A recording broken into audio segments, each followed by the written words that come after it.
बहीर अरब और बहीर अहमर के दरमियान एक वसी सहरा है जिसे सहराए अल अहकाफ के नाम से याद किया जाता है।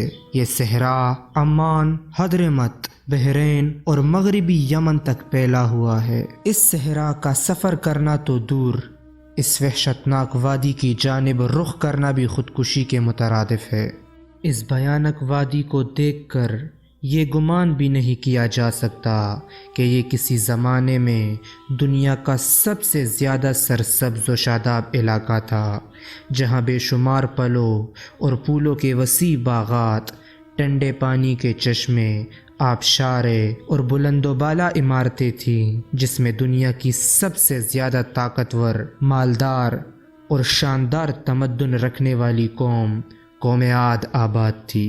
कुरान करीम में अल्लाह ताला ने कौम आद की ज़ाहिरी निशानियों के बारे में कहा है कि इनके कद खजूर के दरख्तों की तरह लंबे और बहुत सेहतमंद और भारी जिस्म के मालिक थे।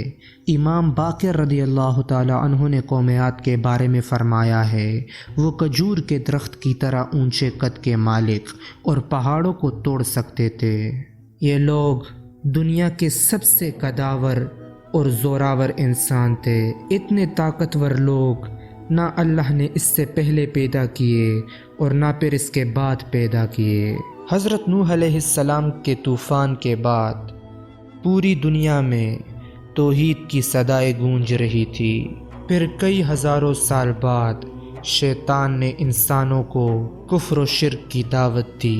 लिहाजा तूफ़ान नूह अलैहिस्सलाम के बाद कौम आद ही वो कौम थी जो सबसे पहले कुफ्र व शिर्क में मुब्तला होकर बुतों की पुजारी बनी। चुनांचा जब इस कौम ने अपने कुफ्र व शिर्क की आखिरी हद भी पार कर दी तो अल्लाह ताला ने उन्हीं में से अपने एक नेक बंदे हज़रत हूद अलैहिस्सलाम को पैगंबर बनाकर मबऊस फरमाया।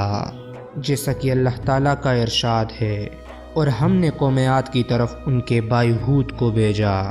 उन्होंने कहा, भाइयों, अल्लाह ही की इबादत करो, उसके सिवा तुम्हारा कोई माबूद नहीं, क्या तुम डरते नहीं?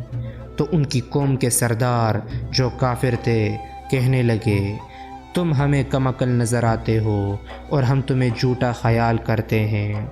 उन्होंने कहा, मेरी कौम, मुझ में हिमाकत की कोई बात नहीं है, बल्कि मैं रब्बुल आलमीन का पैगंबर हूँ। मैं तुम्हें अल्लाह ताला का पैगाम पहुँचाता हूँ और तुम्हारा अमानतदार खैर ख्वाह हूँ।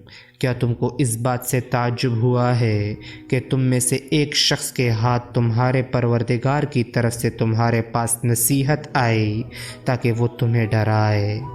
और याद तो करो जब उसने तुमको कौम नूह अलैहिस्सलाम के बाद सरदार बनाया और डील डोल में तुमको फैलाव ज़्यादा दिया।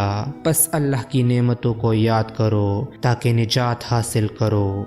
वो कहने लगे, क्या तुम हमारे पास इसलिए आए हो कि हम सिर्फ़ एक अल्लाह ही की इबादत करें और जिनको हमारे बाप दादा पूछते चले आए हैं उनको छोड़ दें?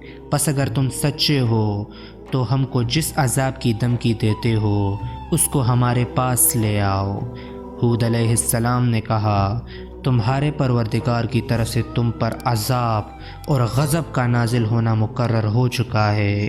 क्या तुम मुझसे ऐसे नामों के बारे में झगड़ते हो जो तुमने और तुम्हारे बाप दादा ने अपनी तरफ से रख लिए हैं, जिनकी अल्लाह ने कोई सनद नाजिल नहीं की?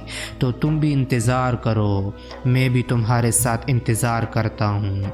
फिर हमने हूद अलैहिस्सलाम को और जो लोग उनके साथ थे उनको निजात बख्शी, और जिन्होंने हमारी आयत को झुटलाया था उनकी जड़ काट दी और वो ईमान लाने वाले थे ही नहीं। हज़रत हूद अलैहिस्सलाम ने एक लंबे अरसे तक अपनी कौम को नसीहत की। कभी उन्हें अल्लाह की नेमतें याद दिलाते तो कभी अल्लाह के अज़ाब से डराते, लेकिन वो बहरे और अंधे बन चुके थे। लिहाजा उन्होंने हर मुमकिन कोशिश की मगर कौम ने उनकी दावत कबूल करने से इनकार कर दिया। अल्लाह ताला का कुरान करीम में इरशाद है, नबी अलैहिस्सलाम ने दुआ की कि ए परवरदिगार, उन्होंने मुझे झूठा कहा है पर तू मेरी मदद फरमा। अल्लाह ने अपने नबी अलैहिस्सलाम की फ़रियाद के जवाब में फ़रमाया, ए नबी अलैहिस्सलाम, یہ بہت جلد اپنے کیے پر پچھتانے لگیں گے۔ قرآن مجید میں اللہ تعالیٰ کا ارشاد ہے، جب قوم عاد نے اس عذاب کو بادلوں کی صورت اپنی بستیوں کی طرف آتے دیکھا تو کہنے لگے یہ تو بادل ہے ہم پر بارش کرنے والا۔ پھر حضرت ہود علیہ السلام اپنی قوم کو مخاطب کرتے ہوئے فرمانے لگے، اے میری قوم، یہ اللہ کا عذاب ہے جو تم پر نازل ہوا ہے۔ پھر انہوں نے اللہ تعالیٰ کا فرمان انہیں سنایا کہ دراصل یہ بادل وہ عذاب ہے جس کی تم جلدی کر رہے تھے، یہ ہوا کا طوفان ہے جس میں دردناک عذاب چلا آ رہا ہے جو اپنے رب کے حکم سے ہر چیز تباہ کر ڈالے گا۔ لہٰذا اللہ تعالیٰ نے قوم عاد کو ہوا کے عذاب سے ہلاک کر دیا۔ قرآن کریم میں ہے کہ اللہ تعالیٰ نے تیز آندھی کا یہ عذاب 7 راتوں اور 8 دنوں تک مسلسل جاری رکھا۔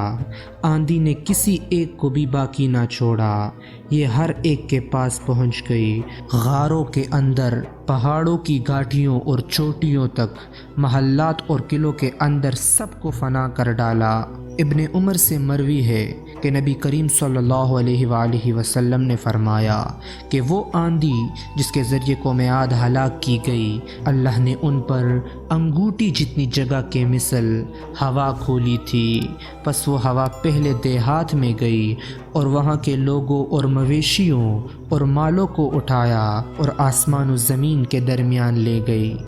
اللہ تعالیٰ نے اس خوفناک آندھی سے حضرت ہود علیہ السلام اور ان کے ساتھیوں کو محفوظ رکھا اور انہوں نے خطیرہ نامی ایک بستی میں پناہ لے لی جہاں عذاب ان تک نہیں پہنچا اور وہ امن و سکون سے رہے۔